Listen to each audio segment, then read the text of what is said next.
د سیمې، هیواد او د نړۍ تازه خبرونه هره غړې د کندوز رادیو څخه مه هېروئ.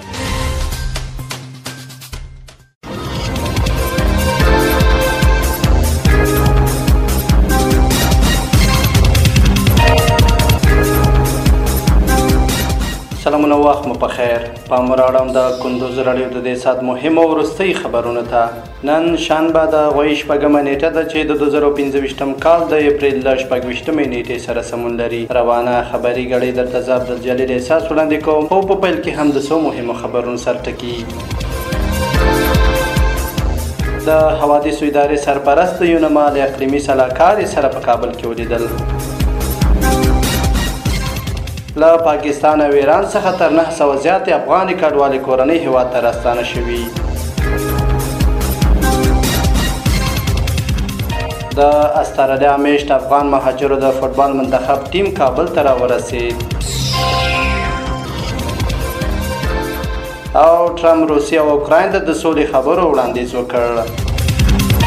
اوس هم بشپړ خبرونه. د حوادثو ادارې سرپرست د یونما له اقلیمي سلاکارې سره په کابل کې ولیدل. د ملي امادګۍ او د حوادثو پر وړاندې مبارزې ادارې سرپرست په خپل دفتر کې د یونما د اقلیمي بدلونونو مشاور میرمن خریتا واتسن سره ولیدل. د دې ادارې د خبر له مخې سرپرست ویل چې افغانستان تل د اقلیمي بدلونونو د زیانونو سره مخ دی، لکه سیلابونه، وچکالي، زلزله او نور چاپیریالي ستونزې چې خلکو ته تاوان رسولی. هغه زیاته کړه چې هڅه کوي له نړیوالو بنسټونو سره په ګډه داسې چمتووالی منځته کړي چې د دغو پیښو خطرونه راکم کړي. د ټینګار وکړ چې هغه هیوادونه چې د اقتصادي ستونزو سره مخ دي باید شتمن هیوادونه نړیوال سازمانونه مرسته وکړي او د اقلیم د بدلون د مهار لپاره جدي ګامونه واخلي. میرمن واتسن هم ویل چې افغانستان له هغه هیوادو څخه دی چې سخت د اقلیمي بدلونونو اغیزمن شوی او ځانګړې پاملرنې ته اړتیا لري. هغه ژمنه وکړه چې د یونما همکارۍ به له دې ادارې سره دوام ومومي څو د طبیعي پیښو پر وړاندې ژر اقدامات او دوامداره حل لارې برابرې شي.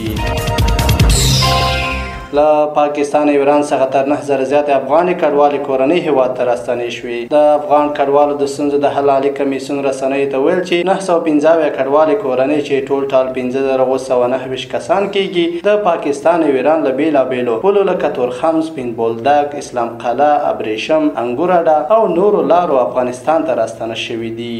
د کمیسیون په وینا دغه کډوالو لپاره د ثبت تثبیت، هرکلي، ترانسپورت، مالی، روغتیایي او مخابراتي خدمتونو اړوند کمیټو له لارې اسانتیاوې برابرې کړي دي. سرچینه زیاتوي وروسته له ثبت او بایومتریک یادو کورنۍ ته نغدي مرستې او سیم کارتونه ورکړل شوي او اړوند ولایتو ته د دې د انتقال لپاره هم اقدامات شوي دي.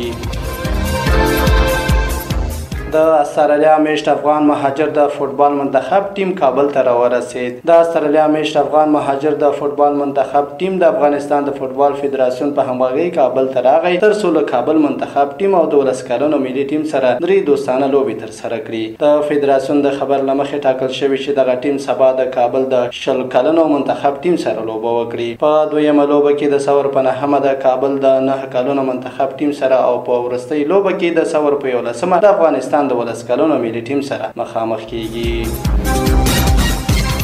او وروستۍ خبر دا چې ټرمپ روسیه او اوکراین ته د سولې خبرو وړاندیز وکړ. د امریکا پخوانی ولسمشر ډونالډ ټرمپ ویلي چې روسیه او اوکراین باید د جګړې پای ته رسولو لپاره لوړپوړي خبرې ترسره کړي. ټرمپ په خپل ایکس پاڼه لیکلي چې دواړه هیوادونه د یوې هوکړې ته نږدې شوي او دا یې د خبرو لپاره ښه ورځ بللې. هغه ټینګار کړی که چیرې اړتیا وي دی به د اوکراین جګړې پای ته رسولو کې مرسته وکړي.